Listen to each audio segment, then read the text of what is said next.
Welcome back, Officers Republic. It's your Coruscant Honorable Police Chief AP Gaines. Really quickly, you might hear my dog screaming. He's throwing a little bit of an early morning temper tantrum right now because he doesn't get two breakfasts. So this is going to be a quick video, not to waste too much of your time, but I just finished getting SLKR Ultimate. Obviously, I have Ray as well.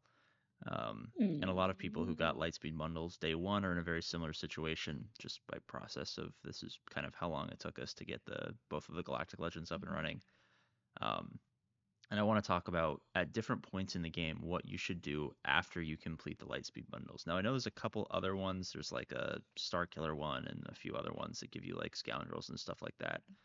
Um, and while I do actually think that the scoundrel one is going to be helpful for putting together some sort of scoundrel team, like you see here, it gives you L3, and I mean, it didn't really give you anything else, mostly just L3.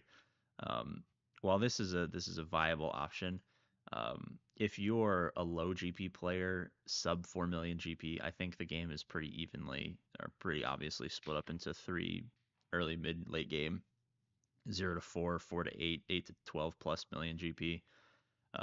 Like I've said in previous videos, that might seem preposterous to people who've been playing a long time that, the end game doesn't start until 8 million GP, but with the game becoming so large in terms of the total number of characters and the split between the divisions. I don't think that's a controversial take or anything like that.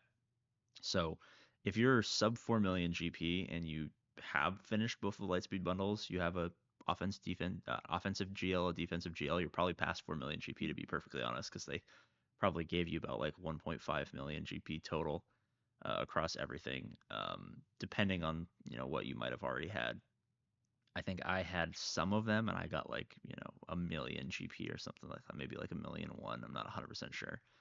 Um, but if you're in that early game stage, 0 to 4 million GP, and you have both those GLs and you're still below 4 million GP, you likely have some holes in your roster. You likely have, a couple of core teams that you don't have up and running. And maybe you have them all. Like frequently when I do look through people using the cube on the Patreon Discord server to review their own roster and figure out where their holes are, or if I do roster reviews myself, I'll notice that you like have the team, but the team is not at a usable state for wherever you are in the game.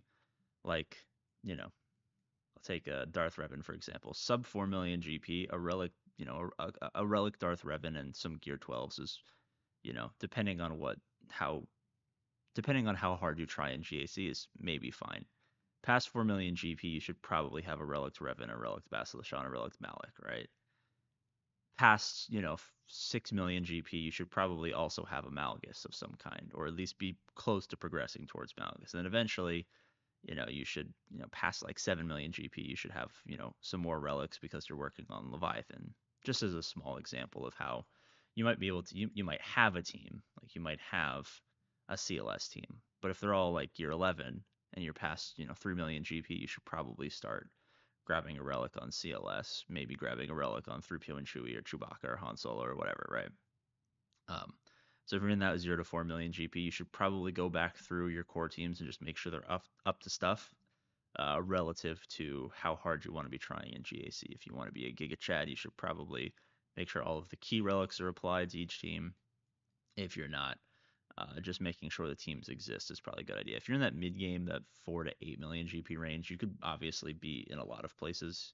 You could be like 4.5 million GP and not have much. You could be 7.5 million GP and have almost everything. Um, it really depends on what the rest of your overall roster looks like.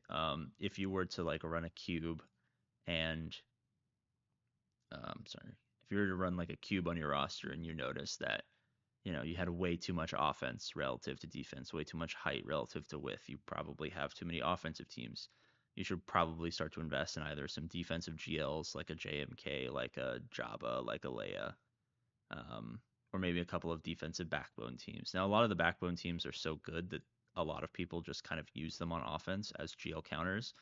Um, but a lot of higher level people forget that if you're in that 4 to 8 million GP range, a lot of these like primarily offensive teams still can be very, very effective in defensive situations. Um, Afra surprisingly good on defense, especially if you have a solid Datacron. And I'm not talking about the Datacron that like gave her like bonus turns out the ass that made her super OP. I'm talking about just like Datacrons with okay stats. And even without datacrons, I mean, characters like Treya, who I'm seeing a lot of people take for offense, can be useful on defense. Ufu's Zori is one that a lot of people are going to start having. They're doing bonus drops for her right now. If you're farming light side tickets, I think you get way more of them. Dash, for example. Even things, well, I guess, these guys probably not so much. But don't put it past you that you could run a Radis or a Star Killer or a Maul on defense, even though they might, maybe, for most people, be offensive teams. If you're the opposite way and you're way too defense focused, you should probably focus on getting some offensive characters. You should probably make sure you get a JML, maybe push towards Cal. I know Cal is, I might hit it, the game just updated for me on this computer. So it might have a little bit of a loading screen, but I know Cal hasn't been hasn't been back in a very, very long time. I can actually start his journey because I just finished SLKR ult. Um, but you know, you only have to get the characters to gear 12. I know their gear is kind of a pain in the ass, and they did that on purpose, and there's so many of them that is kind of annoying. I get it. Um, but if you're way too defense, it might be good to pick up a Jedi Knight Luke, pick up a JML, start farming out of Cal. Um, Potentially, we did a video the other day on when to farm C if you were in that camp where sorry, I never look at the shop. I'm just gonna scroll through just for funsies. If you're in that rare situation where you're really, really far in one direction defensively, might be a good idea to maybe look for an offense GL or a couple of offensive backbone teams. And the great thing about those backbone teams, again, is um, Maul, for example. You could have him as a stopgap for defense or a nice little addition on offense. That's why they're the backbone teams. That's why core teams are core teams, backbone teams are backbone. Like they're flexible in that respect. You know what I mean? They're useful in all areas of the game, and that's why there's such a important emphasis on them. Um, and that's something that I wish more people would would learn to appreciate is the best teams in the game are the best teams in the game for a reason, and they can kind of be applied to any situation to make your roster better. Um, and if you just finished the Lightspeed bundles and you're in the end game and you're past 8 million GP, you probably already had SLKR. You probably just got the Lightspeed bundles for Ray. And in that respect, it looks like there's probably going to be some ship additions and stuff like that. So it's probably a good idea to start shoring up some of your pilots. Not necessarily just on your first order and resistance team, but probably across the board. It's something I probably need to do as well. Um, I've been farming tickets for so long that I kind of haven't really been working on my ships. I still don't even have a full Leviathan unlock comp, even though I've had the Leviathan for so long at this point. Like I still don't even have a full Leviathan unlock comp, which is kind of crazy. So don't be like APGAINS. Make sure your Leviathan isn't like 4 stars and none of the ships are 7 stars and absolute dog shit. You can be a productive member of society, I promise. I probably should not have done a 12 pull there. Oh, I actually got amazingly good RNG, so I guess I look like a genius now. Yeah.